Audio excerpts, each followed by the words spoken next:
దేశ చరిత్రలో ఏనాడు కూడా పడిపోనంత హీన స్థాయికి పడిపోయి 83 రూపాయలకు దిగజారిపోయింది.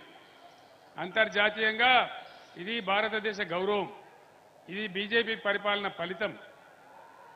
నేను ఒక్కటే మాట మీకు మనవి చేస్తా ఉన్నా. ఏం జరుగుతా ఉంది ఇలా ఈ ఎలక్షన్లలో ఏం జరుగుతా ఉంది? అది ఏందా బాబు, సపోర్ట్ బంద్ చేయమని చెప్పు. జనరేటరా ఏందది? చందు నిలబడ్డం, నువ్వు సప్పుడెంతో చూడు. ఈరోజు ఏం జరుగుతా ఉంది? ఒక పార్టీ ఏమో దేవుని పేరు చెప్పి ఓట్లు అడుక్కుంటుంది, ఇంకో పార్టీ ఏ ఊరికి పోతే ఆ ఊరు దేవుని మీద ఓట్లు పెట్టుకుంటుంది. ఒకడేమో ఓట్లు, ఒకడేమో ఓట్లు. ఇదే జరుగుతుంది కదా.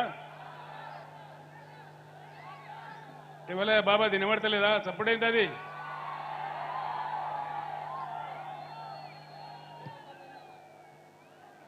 చందు ఏందా నువ్వు నిలబడుతున్నావు?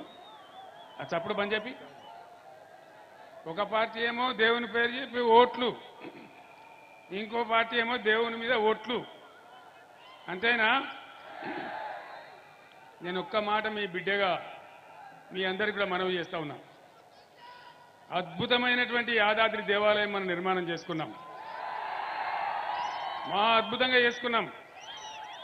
ఎన్నడన్నా యాదాద్రి దేవాలయాన్ని, యాదగిరి గుట్టను మనం ఓట్ల కోసం వాడుకున్నామా? ఇగో ఇది తేడా.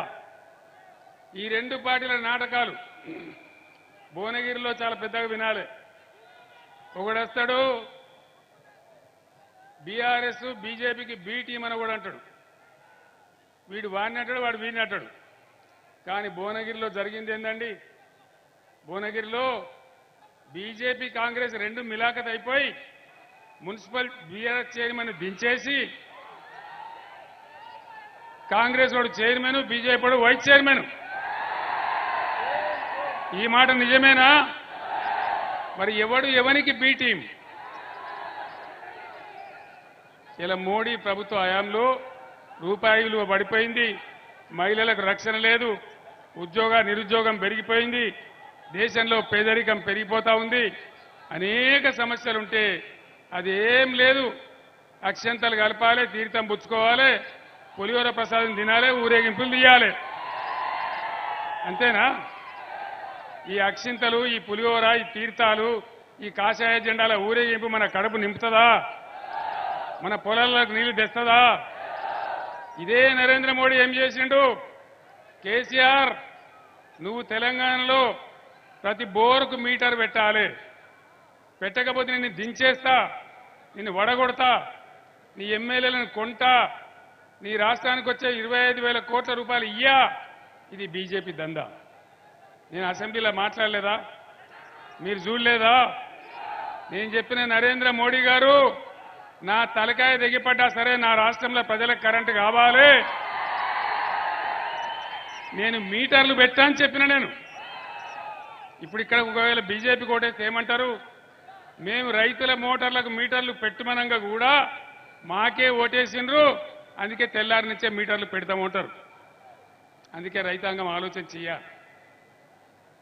బీజేపీ హయాంలో తెలంగాణకు ఒక్క నవోదయ విద్యా పాఠశాల ఇయ్యలే, ఒక్క మెడికల్ కాలేజీ ఇయ్యలే. నేను 150 సార్లు ఉత్తరాలు రాసిన, 50 సార్లు ఢిల్లీకి పోయి మొరబెట్టుకున్నా.